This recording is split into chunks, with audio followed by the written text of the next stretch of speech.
10 বছরে তিনি বলেছেন যে অর্থনীতির সার্বিক একটা বিরাট পরিবর্তন এসছে এবং বিশেষ করে যে বিষয়গুলো ভিত্তি করে বলেছেন সেই সার্বিক উন্নতি সমাজের সর্বস্তরে। তো এটাকে কীভাবে দেখছেন, মানে কী ভিত্তিতে তিনি এটা বললেন যে মানে?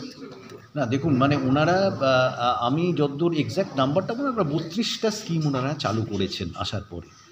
পিএম কিষাণ নিধি থেকে আরম্ভ করে উজ্জ্বলা যোজনা থেকে আরম্ভ করে উজালা যোজনা, প্রধানমন্ত্রী আবাস স্কিম, কিছু কিছু আগের স্কিম ছিল সেগুলোকেও পরিবর্তন হয়েছে, কিছু কিছু নতুন স্কিম হয়েছে।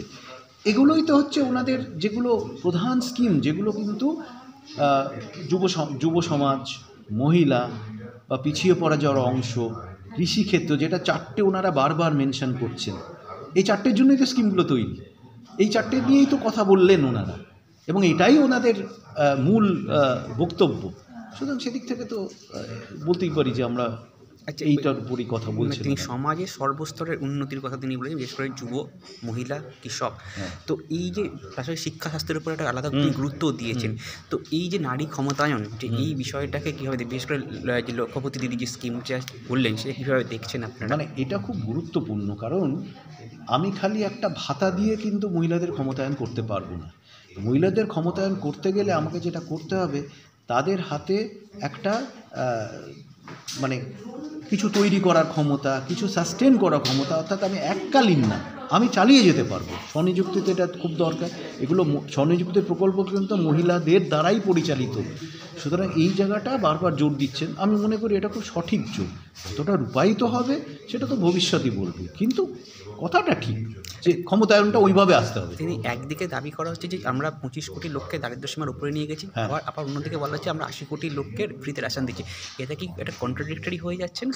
না, এটা হয় কি, একটা কোভিডের পরবর্তী সময়, এটা কিন্তু মনে রাখতে হবে, কোভিডের পরবর্তী সময় এখন আমরা পুরনো ওই লেভেলে পৌঁছতে পারিনি, আমরা একটু পিছিয়ে আছি। অনেক লোকই এখনও সেই জায়গায় চাকরি বা ইত্যাদি জায়গায় পৌঁছতে পারিনি, এটা বড় ধাক্কা খেয়েছে। সুতরাং এইটা কিন্তু বলা হয়নি যে আমি চালিয়ে যাব, এটা বছর বছর অ্যানাউন্সমেন্ট হচ্ছে। পরের বছর 80 কোটিই থাকবে কি না, রেশন ব্যবস্থা উঠে যাবে না, কিন্তু যেটা করা হচ্ছে ফ্রি রেশন বা ইত্যাদি, এটা কিন্তু সময় ভিত্তিক হচ্ছে। ভবিষ্যৎ দেখতে হবে যে ওটা যদি বেড়ে যায়, আমাদের চাকরি বাকরির অবস্থা বাড়ে, উন্নয়নের হার বেড়ে, ওটা কমে যাবে। বারবার কর্মসংস্থান নিয়ে মোদী সরকারের বিরুদ্ধে কথা বলা, সেভাবে দিশা দেখাতে এই বাজেটে বা অন্তর্বর্তীকালীন বাজেটে কি কোনো রকম দিশা দেখাতে পারলেন এটা কর্মসংস্থানে?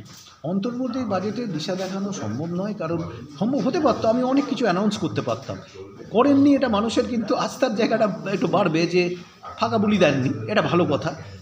যেটা বলেছেন যে আমরা 5 বছর এই করেছি, এবার তুমি বুঝে নাও।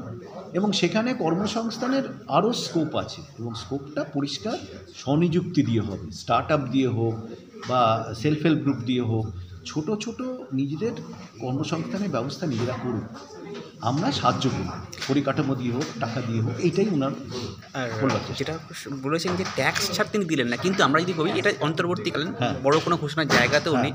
কয়েক মাস পরে লোকসভা ভোট, তো এই লোকসভা ভোটের পর নতুন সরকার এসে কি ট্যাক্স ছাড় দিতে পারেন, যে এটা কি কোনো আভাস পাওয়া গেল? যদি এই আমি যেটা মনে করি, একটা নতুন কর কাঠামোয় আমরা যাচ্ছি, নতুন কর কাঠামোয় কর ছাড়ের ব্যবস্থাটা থাকবে না। যেটা হবে সেটা হচ্ছে আমি ট্যাক্স রেটটাকে পাল্টাবো, অর্থাৎ কতটা পরিমাণ আমি ছাড় দেবো যেখানে ট্যাক্স দিতে হবে না। কিন্তু আজকে এলআইসিতে ছাড় পাই, বাড়ি বানানোর লোনে ছাড় পাই, এইগুলো আস্তে আস্তে চলে যাবে, এইটুকুই। আর লাস্ট কোশ্চেন করবো যে পরিকাঠামো উন্নয়নের জন্য তিনি একটা বড় বুস্ট দিলেন, যে রেল, মেট্রো, ফ্লাইট সব বিষয়।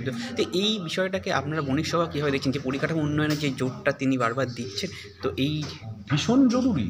অর্থাৎ সরকারি পরিকাঠামোর তথ্য বলে, সরকার যদি 1 টাকা পরিকাঠামোয় ব্যয় করে, তাহলে 1 টাকার বেশি প্রাইভেট ইনভেস্টমেন্ট হওয়ার চান্স থাকে। কারণ রাস্তা ভালো হচ্ছে, বিমানবন্দর ভালো হচ্ছে, আমার স্কুল কলেজের কাঠামো ভালো হচ্ছে, এটা ছাড়া প্রাইভেট ইনভেস্টমেন্ট হয় না।